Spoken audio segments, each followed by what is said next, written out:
Bienvenue dans notre podcast réalisé avec la Chambre des notaires du Bas-Rhin pour parler de filiation. Comment établir la filiation d'un enfant? On détaillera à mettre les procédures d'adoption, quelle procédure pour adopter l'enfant de son conjoint. On parlera également de l'acte de consentement à la procréation médicalement assistée et bien sûr des évolutions avec la loi de bioéthique avec deux nouvelles responsabilités confiées aux notaires. Pour nous répondre avec nous, maître Clément Mutel, bonjour. Bonjour. Alors aujourd'hui, est-ce que le notaire doit aussi s'adapter aux évolutions de la famille avec de plus en plus de familles recomposées? Alors le notaire s'adapte effectivement aux nouvelles familles, les familles recomposées. On est un notaire de proximité, donc on s'adapte aux familles homosexuelles, aux familles homoparentales. On est toujours présent à la proximité de nos concitoyens, mais c'est surtout le législateur qui s'adapte à tout ça. Le législateur fait en fonction de la société civile française. Donc les dernières évolutions en France, c'est effectivement, il y a le mariage homosexuel, les évolutions de la PMA, la possibilité d'adoption aussi pour les couples homosexuels qui ont pas mal changé. Et aussi, le législateur consacre le rôle du notaire dans tout ça, aussi bien pour l'adoption que pour la PMA. Oui, et en parlant de loi, il y a la nouvelle loi de bioéthique qui date du 3 août dernier, dont vous allez nous parler en détail. Sur la question de l'adoption, on peut prendre un cas concret. Quelle est la procédure à suivre si, par exemple, je souhaite que mon conjoint adopte mon fils? Alors, l'adoption, c'est une filiation, en fait, qui est une filiation choisie. Donc, ce qu'il faut savoir, c'est qu'on crée un réel lien de parenté, qui est un lien juridique, qui est créé grâce à l'adoption. Il existe deux types d'adoption, l'adoption simple et l'adoption plénière. L'adoption plénière, c'est vraiment l'adoption classique, on en reparlera un petit peu après, c'est l'adoption classique d'un enfant qui n'a aucune filiation. Il y a des conditions qui sont assez précises, il faut avoir plus de 28 ans, l'enfant doit avoir par principe moins de 15 ans, et la différence d'âge entre le parent adoptant et l'enfant adopté doit être au moins de 15 ans. Un enfant adopté à l'étranger, on adopte Exactement. Un enfant adopté la à l'étranger, procédure on adopte plénière. l'adoption plénière. Un pupille de l'État, par exemple, ou un enfant qui a été abandonné en France, c'est l'adoption plénière. C'est l'adoption, on va dire, classique dont on entend le plus parler. Il y a aussi la notion d'adoption simple, qui, elle, est moins conditionnée. D'accord ? L'adoption plénière concerne essentiellement les mineurs. L'adoption simple, il n'y a pas de règle à ce sujet. Ça peut être un majeur qui est adopté. Les conditions sont un peu différentes. Il y a une condition quand même de différence d'âge qui est prévue. Il faut avoir au moins 10 ans de plus que l'enfant lorsqu'on adopte l'enfant de son conjoint. D'accord, oui, pour revenir à notre cas concret, oui, je souhaite que mon conjoint adopte mon fils, donc c'est l'adoption simple. C'est l'adoption. Alors, on peut faire une adoption plénière. Si c'est une adoption plénière, il faut que l'enfant n'ait aucun lien de parenté avec son autre parent. Soit que son autre parent soit décédé et que ses grands-parents soient totalement désintéressés de lui, ou encore qu'il n'ait jamais été reconnu par son autre parent biologique.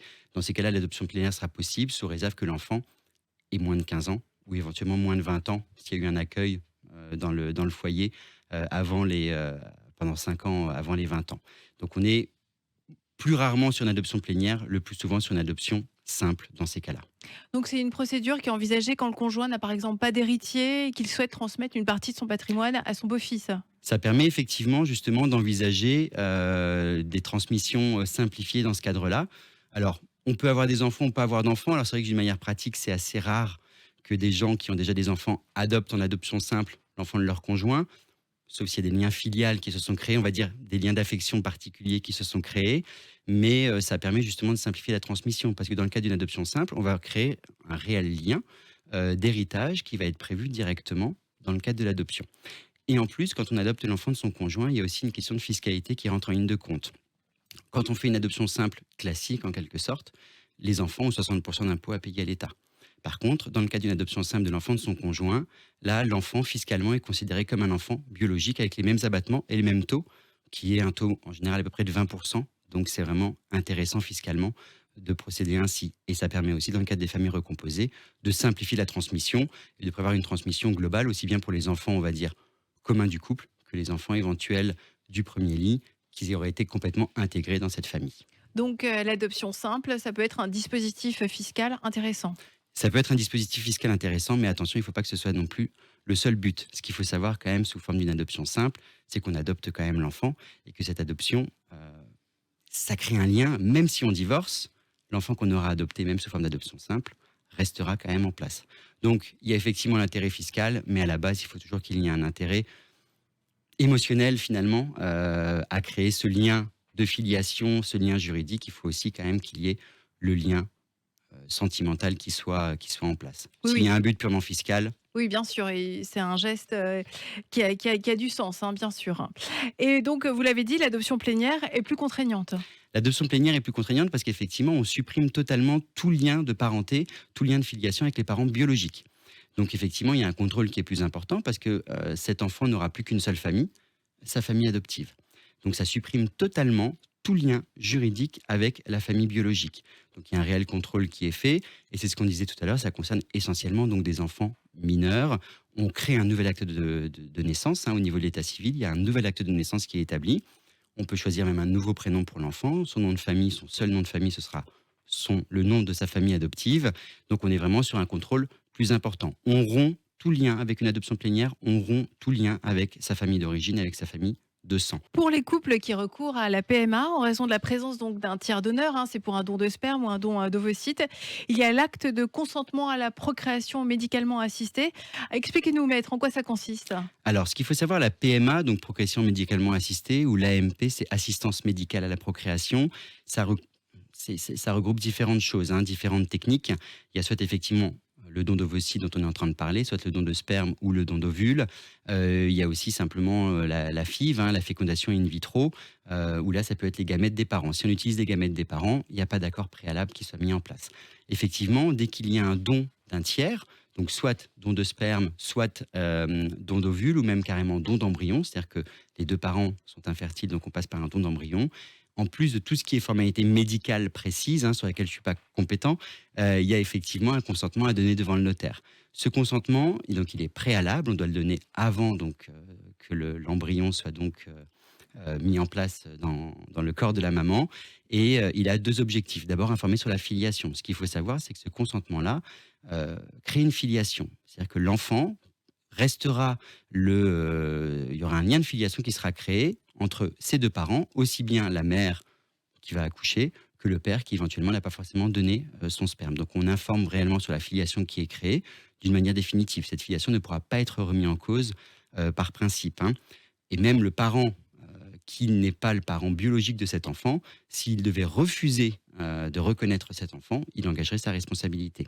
La deuxième chose aussi qu'on présente maintenant, c'est effectivement la possibilité pour les enfants, quand ils deviennent majeurs, quand ils sont issus de cette procédure, d'avoir connaissance soit des données non identifiantes du parent qui a été donneur, du donneur, pas du parent, du donneur uniquement, et même la possibilité de connaître l'identité de la personne qui a donné son sperme ou ses ovules. Par Oui, contre, donc ça, c'est une nouveauté de la loi de bioéthique c'est une nouveauté. qui ouvre donc le droit d'accéder à l'identité du donneur à la majorité Exactement. de la personne donc qui en bénéficie. C'est une possibilité d'avoir connaissance de l'identité de la personne. Par contre, il n'y aura jamais aucune filiation qui sera créée vis-à-vis de ce donneur, qui ne sera jamais donc un parent, mais uniquement un donneur. Oui, donc pas de filiation, même après la levée de l'anonymat. Pas de filiation. Sinon, effectivement, s'il y avait une filiation qui aurait été Oui. créée, je pense qu'il y aurait eu un nombre de dons qui aurait été beaucoup plus faible, parce qu'on pourrait se retrouver avec un nombre d'enfants très important, ce qui pourrait poser quand même quelques problèmes. Beaucoup plus d'héritiers. Depuis la nouvelle loi de bioéthique du 2 août dernier, le projet de loi a été élargi aux couples de femmes et aux femmes célibataires. Oui, on a effectivement supprimé le critère médical, parce qu'avant, dans le cadre de la PMA, il y avait un critère médical d'infertilité.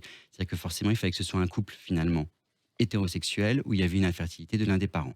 Aujourd'hui, il n'y a plus de notion d'infertilité, c'est simplement le fait pour un couple d'avoir des enfants, ce qui permet effectivement d'ouvrir cette procédure aux couples hétérosexuels, comme c'était déjà le cas, aux couples homosexuels de femmes uniquement, et même à une femme seule d'avoir un enfant.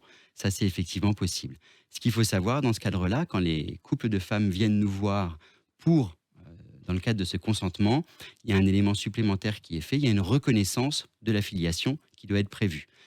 En France, on va dire classiquement, avant cette loi, la notion c'était quand même un papa, une maman. Donc une maman, au moment de l'accouchement, la filiation était créée automatiquement, et le papa faisait une reconnaissance, donc soit avant l'accouchement, soit a posteriori.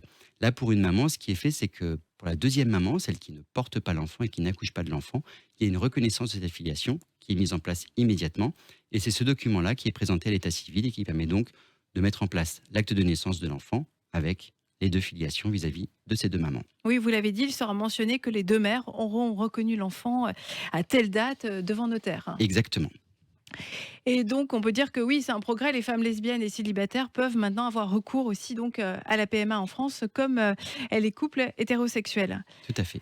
Est-ce que cette possibilité de reconnaissance est également ouverte aux couples de femmes qui ont déjà réalisé ces dernières années une PMA à l'étranger? Alors, il y a effectivement une mesure qui est transitoire, qui permet jusqu'au 3 août 2024 à ces mamans qui ont eu des couples, donc des enfants à l'étranger, parce que la réglementation fiscale ne le permettait pas, de venir chez le notaire pour reconnaître effectivement cet enfant et pour créer cette filiation vis-à-vis des deux mamans, sans en passer par la procédure lourde de l'adoption ou de la reconnaissance de l'acte de naissance étranger en France.